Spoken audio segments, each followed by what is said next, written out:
खुद से बाहर वो जिंदगी तलाश करता रहा। आईना है फिर भी वो आईना तलाश करता रहा। क्या हुआ जाने जमाने की अक्लमंदी को, क्या हुआ जाने जमाने की अक्लमंदी को, जाके गैरों में वो अपने तलाश करता रहा। अपनी लिखी इन्हीं पंक्तियों से आप सभी का बहुत बहुत स्वागत करती हूँ और उम्मीद करती हूँ कि आप जहां भी होंगे स्वस्थ और खुशहाल होंगे। देखिए, मोस्टली वाइफ जो हैं वो अपने घर अपने हस्बैंड के लिए बहुत कुछ करती हैं, क्योंकि उनका सपना होता है कि उनका परिवार खुशहाल रहे, उनका हस्बैंड उनकी वैल्यू करे। लेकिन जाने अनजाने वो कुछ ऐसी गलतियां कर जाती हैं कि सब किए कराए पर पानी फिर जाता है और उनका हस्बैंड चाहकर भी उनकी इज्जत नहीं कर पाता। तो आज के वीडियो में हम जानेंगे कि वो गलतियां कहीं आप तो नहीं कर रही हैं। तो बिना देर किए शुरू करते हैं आज का वीडियो। पॉइंट नंबर 1, कहीं आप अपने हस्बैंड के छोटे छोटे कामों को अवॉइड तो नहीं करती, उनके कामों से बचती तो नहीं है। देखिए, अक्सर लेडीज की आदत होती है कि सुबह को बेड टी चाहिए हस्बैंड को, तो कहेंगी कि भाई मैं तो सो रही हूं, देर से उठूंगी, ऐसा करो कि तुम खुद ही बेड टी बना लो और पी लो। या फिर अगर वो ऑफिस जाने के लिए रेडी हैं और वो अपनी शर्ट मांग रहे हैं या शर्ट का बटन टूट गया है और वो कह रहे हैं कि भाई इस शर्ट में बटन नहीं है या ये शर्ट मुझे मिल नहीं रही है, तो कहेंगी अरे कोई और पहन लो, सुबह के टाइम में इतना काम होता है, ये छोटे काम अपने आप कर लिया करो। अगर आप अक्सर ऐसी बातें करती हैं तो आप बहुत बड़ी गलती करती हैं। देखिए, कभी कभार में तो ये बातें चल जाती हैं, लेकिन अगर आप अक्सर ऐसी बातें करती हैं तो ये बहुत ज्यादा गलत है। क्यों? क्योंकि जब आपके रहते हुए आपके हस्बैंड को सारे काम खुद ही करने पड़े तो आपके होने या ना होने से कोई फर्क नहीं पड़ता, और जब आपके होने ना होने से उन्हें कोई फर्क ही नहीं पड़ता तो वो आपकी वैल्यू किस बात के लिए करेंगे। तो इसलिए मैं आपसे यही कहूंगी कि अगर आप वास्तव में अपने हस्बैंड की वैल्यू चाहती हैं, आप चाहती हैं कि वो आपकी इज्जत करें, तो आप उनके छोटे छोटे कामों को हाथ में लीजिए, और न केवल हस्बैंड के बल्कि जितने भी मेंबर्स हैं फैमिली में, उन सबके भी छोटे छोटे कामों को खुद कीजिए, ताकि आपकी फैमिली में इंपॉर्टेंस बन सके और इससे न केवल अपने हस्बैंड की बाकी पूरी फैमिली में सबकी फेवरेट बन सकें। और नेक्स्ट गलती अक्सर लेडीज शाम को करती हैं जब उनके हस्बैंड ऑफिस से आते हैं। क्या करती हैं? आते ही उन पर सवालों की बौछार कर देती हैं। कैसे? कहेंगी 5:30 बजे ऑफिस खत्म हो जाता है, 6 साढ़े 6 कैसे बज गया, मैंने तुम्हें फोन किया था, तुमने फोन क्यों नहीं उठाया, सही से बात क्यों नहीं की, इतनी देर कहाँ लग गई, वगैरह वगैरह। तो इस तरह की बातें जब आप आते ही करने लगेंगी तो क्या आपके हस्बैंड को अच्छा लगेगा? बिल्कुल अच्छा नहीं लगेगा, बल्कि वो आपसे इरिटेट हो जाएगा, और जब वो आपसे इरिटेट हो जाएगा तो बताइए कैसे वो आपकी बात मानेगा और आपकी इज्जत करेगा। के अलावा इस सिचुएशन में आपको कैसे रिएक्ट करना चाहिए? अगर हस्बैंड थोड़ा लेट भी हो गए हैं तो उनको आने दीजिए, आराम से बैठने दीजिए। उसके बाद आराम से आप उनसे कह सकती हैं कि भाई आज क्या हुआ, आज बहुत लेट हो गए आप, बहुत चिंता हो रही थी, क्या हुआ, सब ठीक तो है ना? इसके अलावा अगर आपके हस्बैंड कभी आपने फोन किया उन्होंने नहीं उठाया तो बजाय इरिटेट होने के आप बहुत ही कैजुअली रिलैक्स होकर उनसे पूछ सकती हैं कि मैंने आपको फोन किया था, आपने फोन नहीं उठाया। तो देखिए, जो भी होगा आपके हस्बैंड इसको रेस्पॉन्ड करेंगे, आंसर देंगे कि उन्होंने क्यों नहीं उठाया। तो इससे आपको भी अपना सवाल का जवाब मिल जाएगा और आपके हस्बैंड इरिटेट भी नहीं होंगे।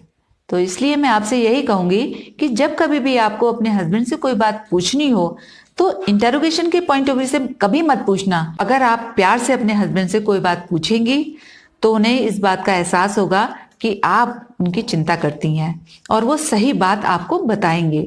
लेकिन आप गुस्से में हैं, चिड़चिड़ा के उनसे कोई बात पूछ रही हैं, तो वो ये सोचेंगे कि शायद आप उन पर शक कर रही हैं, और शक जो है वो किसी भी रिश्ते को खराब कर देता है। इसके अलावा शाम की गलतियों में एक गलती अक्सर लेडीज करती हैं, वो ये कि जैसे ही शाम को उनके हस्बैंड के घर आते हैं तो वो उनको बिल्कुल भी अच्छे से अटेंड नहीं करती, न चाय को पूछेंगी न पानी को पूछेंगी।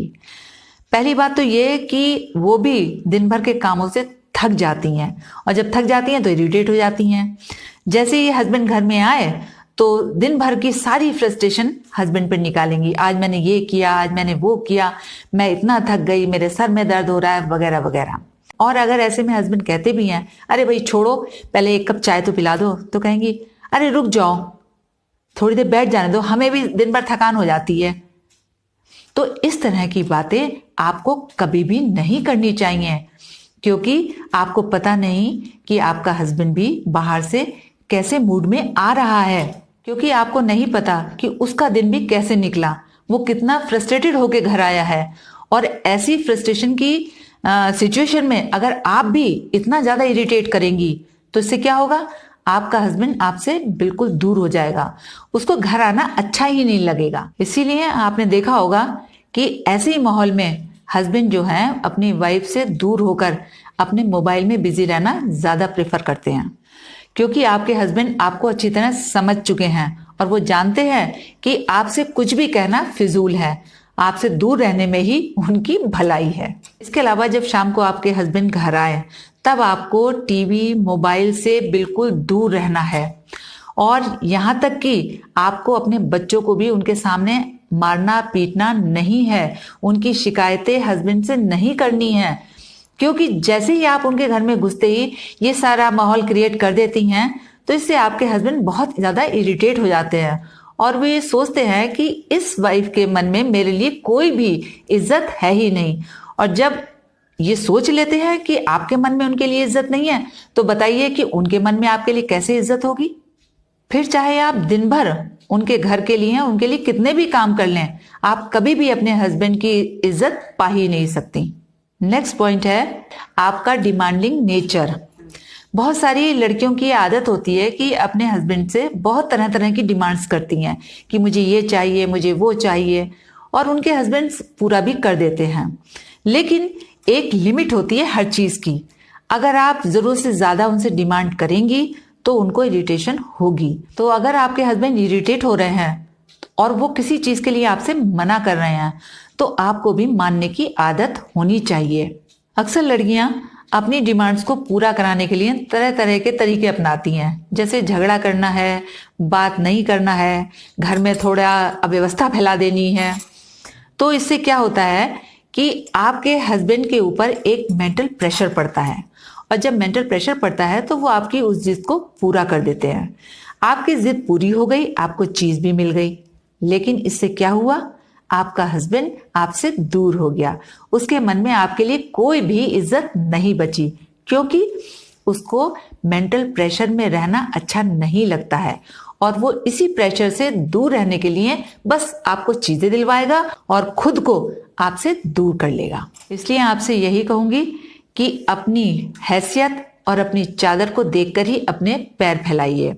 अगर आपके हस्बैंड किसी चीज के लिए मना कर रहे हैं तो मान जाइए, क्योंकि अगर आप ऐसा नहीं करती हैं तो कभी भी अपने हस्बैंड के मन में अपनी इज्जत को नहीं बना पाएंगी। नेक्स्ट पॉइंट है आपका खराब एटीट्यूड। देखिए, बहुत सारी लेडीज की आदत होती है कि काम तो करती हैं लेकिन बहुत गुस्से में काम करेंगी, बड़बड़ाते हुए काम करेंगी, झटक पटक के काम करेंगी। मान के चलिए आपके हस्बैंड ने पानी मांगा तो क्या करेंगी, ये नहीं कि आराम से लाके पानी दें, नहीं, पटक के रखेंगी, कहेंगी लो ये पानी पियो, या चाय मांगे, ये रखिए चाय पी लेना। इस तरह का आपका जो रवैया है ना, ये कभी भी आपके काम की ना तो वैल्यू होने देता है और ना ही उसके मन में आपकी वैल्यू होने देता है। तो इसलिए आपसे कहूंगी कि जब भी कोई काम करें बहुत ही प्यार से करें, क्योंकि किसी व्यक्ति को खाना देना और फेंक के खाने देने में जो अंतर होता है वही अंतर काम करने में भी होता है, कि प्यार से काम करना या फिर झटक पटक के काम करना। इसलिए अगर आपको किसी का काम करना है तो प्यार से कीजिए, वरना ना करें, वो ज्यादा अच्छा है। नेक्स्ट पॉइंट है कि आपका ओवर ड्रेस्ड होना या अंडर ड्रेस्ड होना।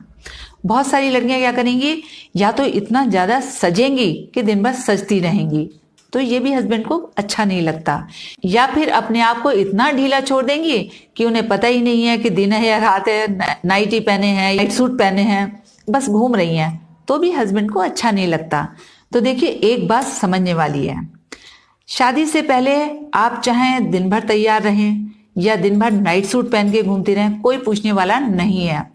लेकिन शादी के बाद आप एक फैमिली को रिप्रेजेंट कर रही हैं, अपनी मायके की साइड को भी और अपने हस्बैंड की साइड को भी।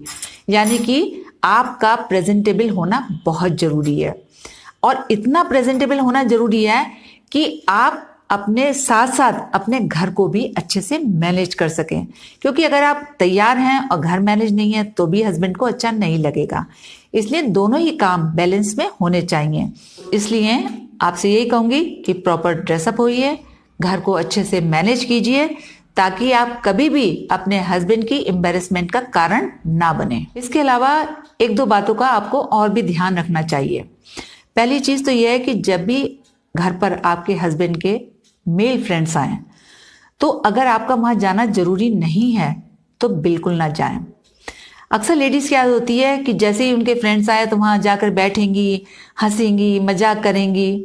तो इस तरह की बातों से दूर रहिए, क्योंकि ये सारी बातें आपके हस्बैंड को बिल्कुल भी अच्छी नहीं लगती हैं। क्योंकि ये सारी बातें हस्बैंड के लिए एम्बैरेसिंग होती हैं और आप हमेशा के लिए उनके दिल से दूर हो जाती हैं। इसके अलावा एक बात और कहूंगी कि हस्बैंड के सामने कभी भी उनके मदर फादर या उनके फैमिली मेंबर्स की बुराई ना करें, उनकी शिकायतें ना करें, क्योंकि ये सारी बातें भी उनको अच्छी नहीं लगती हैं। क्योंकि आप खुद सोचिए कि कोई अगर आपके पेरेंट्स के बारे में कुछ कहेगा तो क्या आपको अच्छी लगेंगी? नहीं ना। तो यही बात सोचकर आपको रहना है कि मुझे अपने हस्बैंड के सामने कभी भी इस तरह की बातें नहीं करनी है। तो ये थी वो छोटी छोटी गलतियां जो अक्सर लेडीज जाने अनजाने कर देती हैं और हस्बैंड के दिल से हमेशा के लिए दूर हो जाती हैं। लेकिन मुझे उम्मीद है कि आज का वीडियो देखने के बाद आप ये गलतियां बिल्कुल नहीं करेंगी और हमेशा एक वैल्यूएबल वाइफ बनकर अपने हस्बैंड की लाइफ में रहेंगी। आज के लिए बस इतना ही, फिर मिलेंगे एक नेक्स्ट वीडियो में। तब तक के लिए जय हिंद, जय भारत।